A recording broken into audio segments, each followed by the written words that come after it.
usted que no sabe de matemática, 3 por día en los 3 brazos, nos dice. Sí, es de preocuparse. Y seguimos bailando. Y de ocuparse. Yo decía que la casualidad funciona, porque cuando hablábamos de convocar a Soraya, y yo sé lo ocupada que está, yo sé que estuvo de viaje, pero todo ha coincidido, Soraya, con el aniversario de PACAM, con acontecimientos muy dolorosos que demuestran que no nos manejamos de la mejor manera cuando suceden, y con algo que te debes sentir muy orgullosa, muy satisfecha, que ya PACAM tiene 20 años y que es un centro de referencia en el país.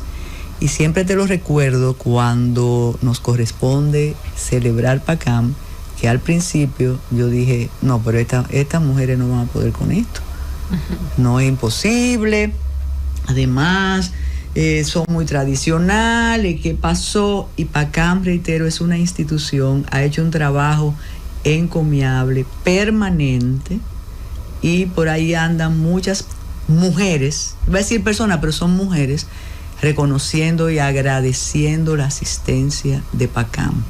¿Cómo se siente Soraya Lara 20 años después con ese proyecto que es una realidad incontestable? Sí, muy bueno. Saludos y saludos a la audiencia. Realmente cuando hablamos de estos 20 años y preparábamos este historial desarrollado, nos parecía mentira, o sea, y ya pasaron y hemos hecho tantas cosas. Porque cuando pensamos en el PACAM fue por convicción, se asumió como compromiso, como con esa voluntad de que teníamos que hacer algo y de comprender a las mujeres víctimas. Yo no te podría como decir cómo me siento. Yo en este momento me siento como anestesiada, en el sentido de que hemos visto logros, avances, pero retrocesos. Y a veces pareciera como si volviéramos antes de la ley 2497. Por ciertos comentarios que evidencian como una incomprensión hacia las víctimas. Entonces decimos, bueno, qué buen logro. Hemos capacitado fiscales, policías, militares, jueces, a la población en general, pero todavía falta tanto por hacer, que da la sensación de que hemos puesto nada más como un granito. Yo entiendo, logros en la medida que PACAM está ahí y sirve de asistencia a las mujeres maltratadas, pero ese eterno comenzar es como cuando mencionábamos las cifras de niñas embarazadas. Yo incluso imputaba a muchas organizaciones internacionales que desperdician recursos haciendo unas campañas que ellas mismas admiten que no han sido exitosas. Entonces eso ahí sí estremece, Soraya, porque se dan 10 pasos adelante y tú sientes que atrás los mismos gritos de descalificación, el error conceptual en el tratamiento, y ha pasado un episodio que lo comentaremos luego, pero no podemos desmayar. No, esa es la ventaja, que nosotras, pese a todo lo que va aconteciendo en la sociedad y viendo también algunas injusticias, cuando las mujeres que asisten al PACAM, tú comienzas a ver la transformación o los testimonios, o que retomaron la universidad, que retomaron su trabajo, que comenzaron a desarrollar otras fundaciones, que si era un artista volvió al canto. O sea, una serie que tú dices, vale, continuar. O sea, es como una inyección. Una sola mujer nos pone como una inyección de entusiasmo para decir, sí, hay que continuar. Y esos testimonios son extraordinarios. Solo podemos como citarlo de esta manera porque también nos gusta preservar el anonimato de cada mujer, a menos que cada una de ellas quiera hablar y contar su historia. Pero yo creo que esa es la gran satisfacción cuando vemos mujeres que decimos pasó por el PACAM. Bueno, han recorrido 20 años, pero ¿cómo surge este patronato de ayuda a casos de mujeres maltratadas. ¿Y en dónde han tenido trabajos? ¿Están en Santo Domingo, en todo el territorio nacional? ¿Cómo funcionan ustedes? Porque yo sé que a la audiencia le da curiosidad, porque dicen PACAM, pero ¿qué es PACAM? Y cuando ven el PACAM, dicen, yo creía que era un edificio. Así mismo. Que era un edificio. Digo, no, es que esto es voluntad. Esto es voluntad. Claro. Voluntad. Y que no venga a buscar, aquí no hay nominilla. Nada, no hay nada. Es un patronato. No, es un patronato. Y parte de, déjame decirte que también una de las cosas más dolorosas es tú ir desarrollando este proyecto con carencias económicas. Claro. Porque no es un surge? tema que no todas las empresas quieren identificarse con este tema. Pero PACAM surge, a mí me gusta hablar de dos experiencias, como yo digo, la experiencia consciente y la inconsciente. Y para mí la experiencia consciente es, bueno, mi consultorio recibía mujeres que podían pagarme una consulta. Exacto. Y yo decía, pero, y esto ocurre, y las que no tienen para venir a la consulta privada, ¿quién las ayuda?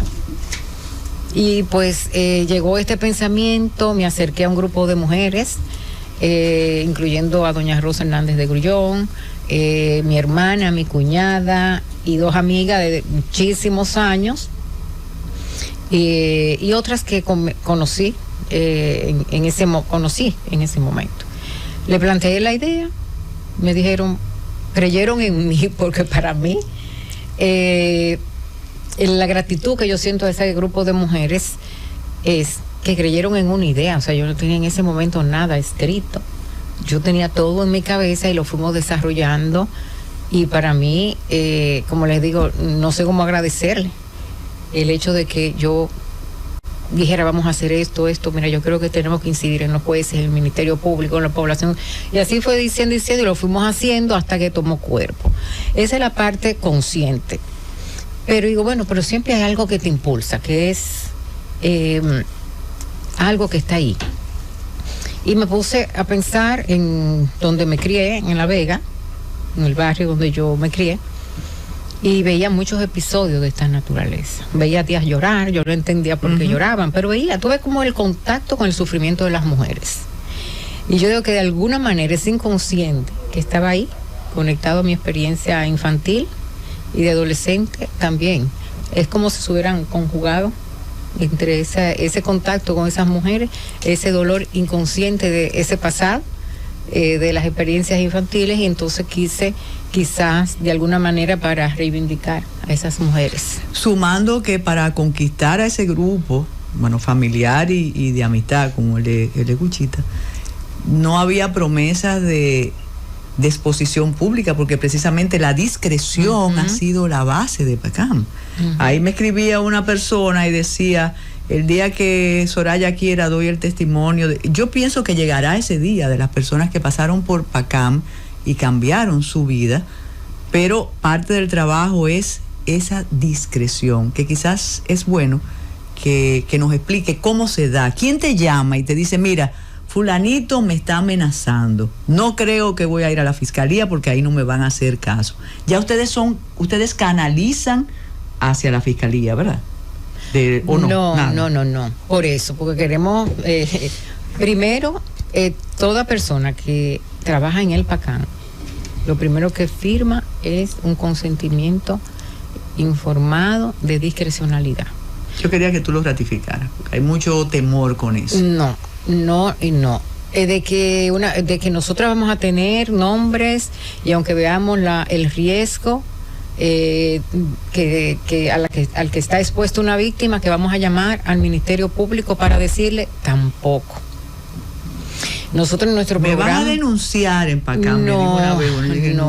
No, porque para nosotras es importante, y lo tenemos considerado como un criterio ético, que nosotras no vamos a hacer nada que la mujer nos autorice. Tiene que haber una solicitud, incluso por escrito, de la mujer que diga, yo quiero que usted llame al Ministerio Público y le informe. porque no podemos actuar. Para mí es un acto de violación a un proceso de intimidad que se da entre el terapeuta o la terapeuta y la mujer. Entonces nosotros lo que sí hacemos es identificar los factores de riesgo. ¿Cómo llega una mujer entonces a PACAN? Dicen los expertos en adicciones que tú no te puedes meter con un adicto o una adicta si el adicto no se da cuenta. O sea, que mira, que tú estás bebiendo mucho, ve a Alcohólicos Anónimos, tú no lo llevas, ni lo llevas a Fénix. Uh-huh. Es cuando tú dices, mira, Soraya, no puedo más.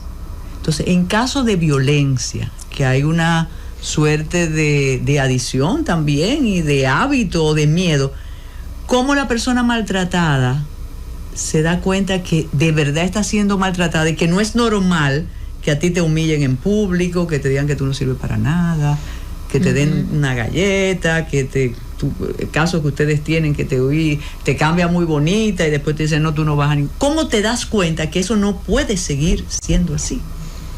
Las mujeres, en un estudio interno que hicimos, ¿no?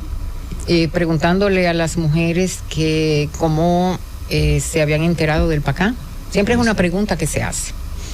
Y las mujeres nos dicen que se enteraron por otra mujer que recibió atención psicológica. O sea, las mujeres hablan entre sí. Otra parte son las mujeres que nos escuchan a través de los medios de comunicación, todos los medios de comunicación y ahora por las redes sociales. Entonces, yo creo que es parte de lo ganado que las mujeres identifiquen. Yo estoy siendo violentada de esta manera, violencia física, violencia psicológica, violencia económico-patrimonial y sexual. Lo que sí la mujer, cuando llena ese formulario de ingreso, que tratamos de identificar los diferentes tipos de violencia, se da cuenta que sufre más de una sola violencia. O sea, en una sola mujer coexisten diferentes tipos de violencia. Siempre que hay violencia física, hay violencia psicológica, pero el 100% de las mujeres que asisten al PACAN es violencia psicológica, es la que más predomina, más que la física, incluso... Muy cultural eso aquí también, claro. El maltrato, por eso dije en público, ay, tú sí estás fea, tú no sirves para nada. El control también, el control de con quién te reúnes, a quién te llama, controlar las salidas, el control económico sí, el control económico y patrimonial, porque se dan diferentes tipos de abusos. Por ejemplo, la ocultación de bienes, que es patrimonial. Cuando el hombre rompe la silla, la puerta, que es un bien común, que quema la casa, todo lo que tenga que ver con esos bienes comunes es violencia económica, pero se manifiesta también a través de incumplimiento de las responsabilidades del hogar, del incumplimiento de responsabilidades con los hijos, aún estando viviendo bajo el mismo techo. Los hijos no limitan esa violencia, son parte, víctimas también. Son víctimas directas. Antes se hablaba de víctimas indirectas, hoy se habla de víctimas directas porque hemos podido determinar el daño psicológico también que sufren los hijos que están expuestos a la violencia. ¿Y ustedes desarrollan programas solo con las mujeres? No, nosotros tenemos diferentes programas. Ese es lo que nosotros llamamos cariñosamente el PRMB, que es el programa de atención a mujeres víctimas de violencia. Tenemos el programa para hombres, un programa de psicoterapia que creo que tenemos ya algunos 8 años con ese programa y solo han asistido 18. ¿Cómo así? ¿Cómo así? Quisimos abrir, ¿verdad?, la carpeta para que aquellos hombres que reconocieran, así como las mujeres van, Carmen, como bien tú decías, yo soy víctima, me identifico, las escuché, están hablando de mí, y dijimos, bueno, para que haya un balance, ¿verdad?, una igualdad de oportunidades, vamos a crear un programa para aquellos hombres que se identifiquen como maltratadores y que no son denunciados, pero quieren cambiar. ¿Y si alguno es denunciado y de todos modos quiere cambiar? Mira, eso es relativo. Yo he revisado varias investigaciones, porque nosotras hicimos con una PEC, un estudio con hombres denunciados, o sea, sobre las distorsiones cognitivas y el uso de la violencia en hombres denunciados. Las informaciones las levantamos en las fiscalías y en el Centro Conductual para Hombres.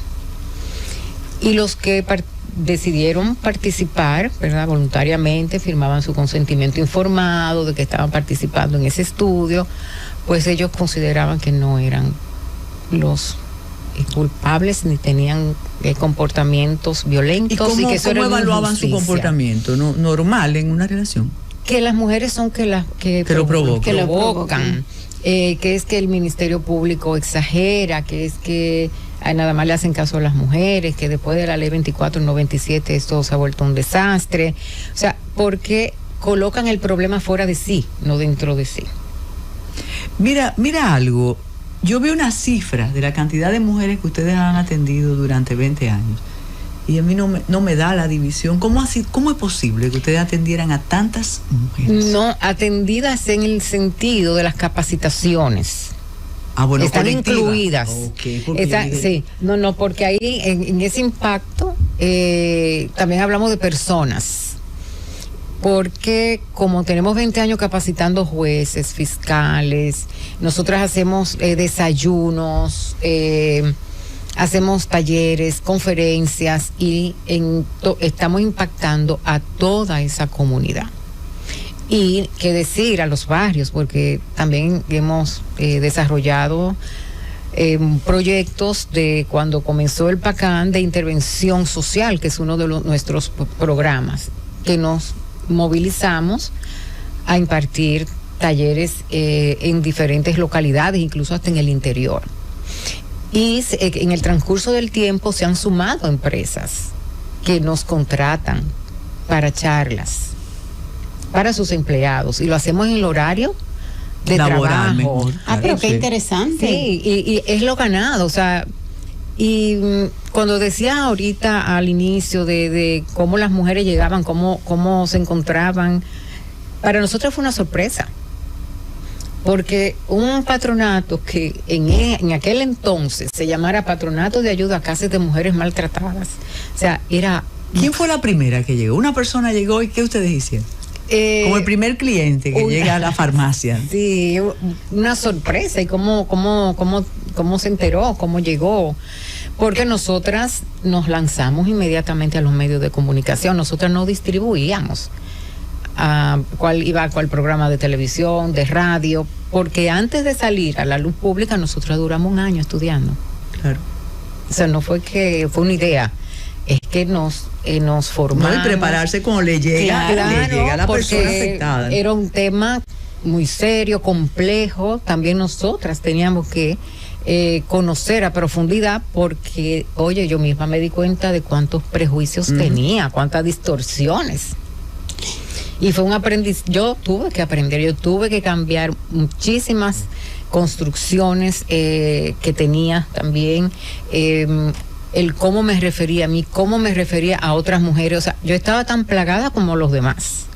Entonces esto fue como dicen algunas mujeres, como ustedes no hacen una cirugía en el cerebro, porque tú vienes con una visión, con una realidad, ¿verdad? Cultural, familiar, y nosotros te decimos, mira, esto es una distorsión, estás minimizando, te estás autoinculpando. Entonces les vamos haciendo notar a las mujeres el cómo ella también han sido víctimas de la cultura. Uh-huh. Y cómo cambiar su lenguaje, de percibirse a sí mismas, se empoderan. Y desde PACAN han tenido la oportunidad de intercambiar experiencias con otros tipos de centros similares de otros países, o han referenciado el caso de República Dominicana. Sí, nosotros teníamos en esos primeros años un contacto muy directo, y lo teníamos, pero en aquel entonces con la Comisión para la Investigación de los Malos Tratos en Madrid, yo visité incluso casas de acogida allá. Ellas venían, creo que duraron como 4 años consecutivos, hicimos trabajo con fiscales, con jueces, con la sociedad civil, de manera que esta alianza también nos ayudó mucho a fortalecer nuestras actuaciones, y durante los siguientes años realizamos varios seminarios internacionales donde traíamos expertos de Argentina, Chile, Estados Unidos, España. O sea que nosotras buscábamos personas con perfiles de investigación, de publicaciones de libros que dijeran programas, porque era la forma de nosotras nutrir y también de posicionar el tema. Claro. Soraya, hasta ahora, ¿cuál ha sido, si lo han establecido en las investigaciones, en los registros, la razón más socorrida para decir permanezco en la relación? Porque se cree, en la esquina dicen, no, es por el dinero. Las mujeres aguantan todo por ese dinero, porque están manteniendo los hijos, o a la mamá, o a la familia, y además a ellas mismas. ¿Cuál es la causa principal para mantener una relación tóxica, de abuso, de maltrato? ¿Cuál ha sido hasta ahora? Mira, hablar de una causa principal sería injusto. Porque así mismo como tenemos diversidad de mujeres, así mismo tenemos diversidad de justificaciones. Pero podemos como agruparlas en las distorsiones cognitivas, la idea del amor romántico, el miedo a que le quiten los hijos, el miedo a que la desacrediten, a que la dejen en la calle. Que una de las cosas que vimos recurrentemente es cuando el agresor le dice, si tú me dejas, prepárate, que yo puedo coger cárcel 30 años tranquilamente. Entonces, como se han identificado diferentes tipos de agresores, o sea, porque todos son agresores, pero ya en las investigaciones se ha identificado el tipo pitbull, el tipo cobra, el emocionalmente inestable, el estilo narcisista. Entonces, dependiendo de esas características de cada uno de estos agresores, el impacto que tiene esta violencia puede ser mucho más severo que en otra mujer. El pitbull es el que no suelta. El que no suelta, el que golpea hasta dejar a la mujer o muerta o casi muerta. Tiene una de las características, que es dependiente emocionalmente, porque lo interesante es que se habla de la dependencia emocional de las mujeres, pero no se habla de la dependencia emocional del hombre. Entonces el pitbull, una de sus características es esa dependencia emocional de la mujer, que cree que sin ella no puede aunque vivir. La maltrate. Aunque la maltrate. O a pesar de que la maltrata. Porque él, además, y es lo que hemos visto, hay también distorsiones cognitivas, que él entiende que la mujer es su propiedad. Está esa idea de que si no es conmigo, si no está conmigo, tampoco puede ser de otro. Y fíjate que los feminicidios ocurren después que las mujeres se han separado, cuando él se da cuenta, o ellos se dan cuenta, que no hay vuelta atrás. Entonces, cuando el acecho y la persecución se hace más intensa.